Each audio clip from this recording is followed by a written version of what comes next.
Hey guys, this is Buckle. Not the one talking, let's be real here. Just kidding. I'm Lindsay with JL Ranch Training. This is Buckle. She's my 8-month-old baby that we got here. She's learning a lot, and right now today we're going to work on yielding the hindquarters. We've worked on yielding the shoulders and a little bit of lunging. We've obviously done picking up the feet. Good girl. And now we're going to show you how to work on yielding the hindquarters with your new horse or old horse or whatever horse you may have. So it's something that's important to get them to move their feet and different parts of their body on command, and it'll help you in your relationship to better it. So I'm going to use a stick here. It typically has a string at the end, however this is just a pointing stick at this time. I find the string can get kind of in the way a little bit when we're doing these close exercises. Obviously I'm outfitted her in a nylon halter as well as a yacht rope, lead rope, and I am supporting Complete Equestrian Company, who I am sponsored by, and very proudly at that. They have a lot of great techniques and wisdom and just information for you and your horse, so if you want to get a chance, check them out. Let's go ahead and get started. Thanks.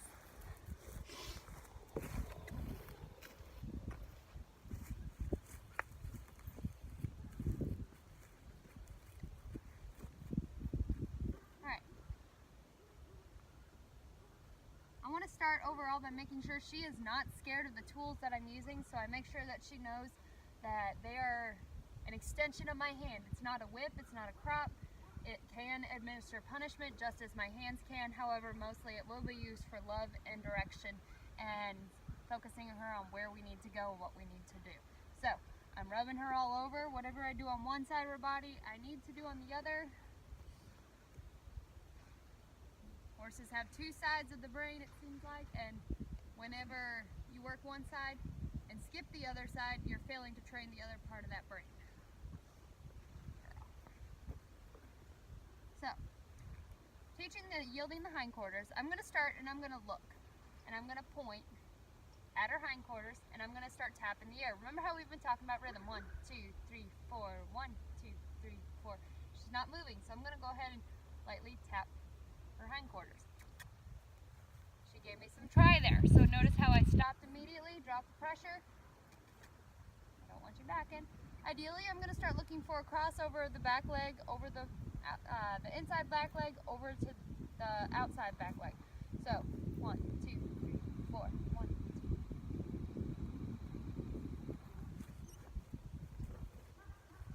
She's ultimately trying to get her hindquarters over while she's figuring out what I'm asking her to do. While she's trying to figure it out, I'm going to ask for a little bit of try. That's all I want, try. Just show me that you're paying attention to what I'm asking. Good girl. I didn't even have to touch her that time.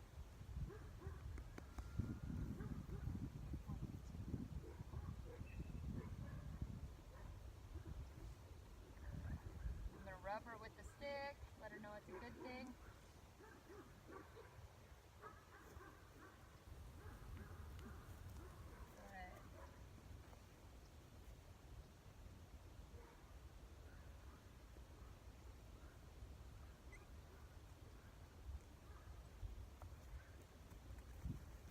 The importance of rhythm in this exercise is extremely critical, because when your horse is looking at you, she's looking for a constant.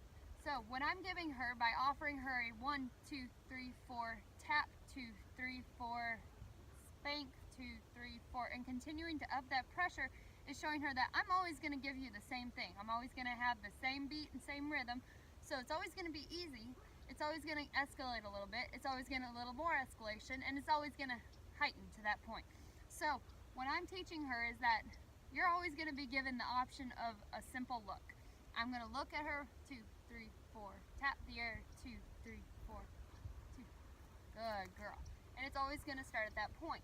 So it's giving her some form of consistency that shows her this is what's going to happen and this is how it's going to work. And you can choose to go ahead and stand there, or you can go ahead and choose to move your feet like I'm asking. Girl. I'm going to prevent her from walking out of it too much, and if I feel her moving away and start walking away, I'm going to give her head a slight nudge back to my direction so she doesn't learn to walk out. Good girl. Notice how it took was a look there. consistency can give her that security, and it'll show her that this is how every exercise is going to work, and this is how I function in all of my exercises. Girl. I give them always that opportunity of the simple look or point. Good girl.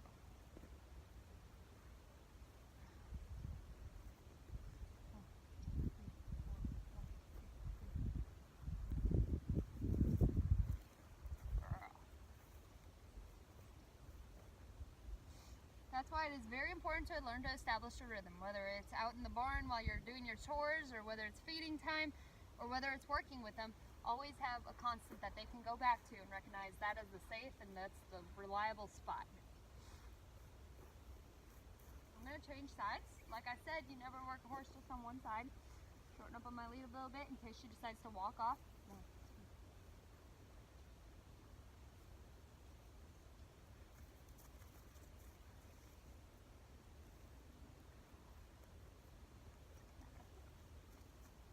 She's licking and chewing. That's a sign that she's starting to understand what is being asked of her and starting to relate the actions to the my actions to what she is doing.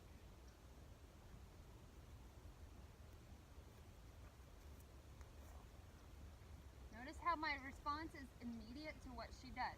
As soon as she offers me that step or that lean or whatever, I stop my action. I stop and release that pressure, because horses learn from the release of pressure, not from the presence of the pressure necessarily. So when you stop, good girl.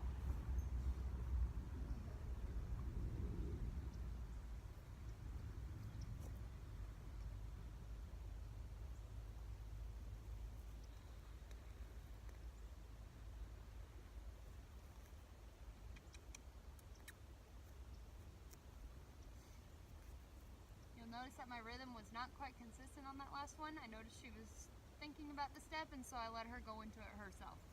If that comes to the point where it's a constant hesitation, we'll go ahead and resume that. But as long as she's giving me thought and try, we're going to go ahead and give it to her.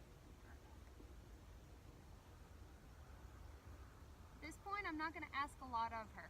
I want her to understand that we're going to take it at her speed, how she wants to take it.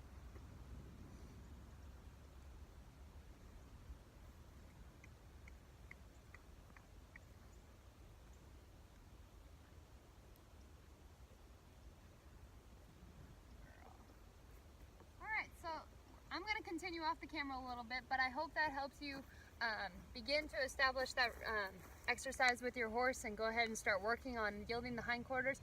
It is very important for when maybe you're getting your horse to step inside of a stall or in the round pen, say they're not lining up their hindquarters. You can use this to shift them over and get them to walk straight into it. It may take a lot of shifting in some instances. For instance, trailer loading, that can be one of those where they're using everything in their power to get out of, but this is helping them to use the thinking side of their brain rather than totally being evasive of the action before them. So it's getting to think about something else, moving the hindquarters rather than loading in the trailer. But it's something that's helping you progress in your progress with them. If you have any questions, go ahead and shoot me a message or leave it in the comments, and I'll address them as I can. Have a good one.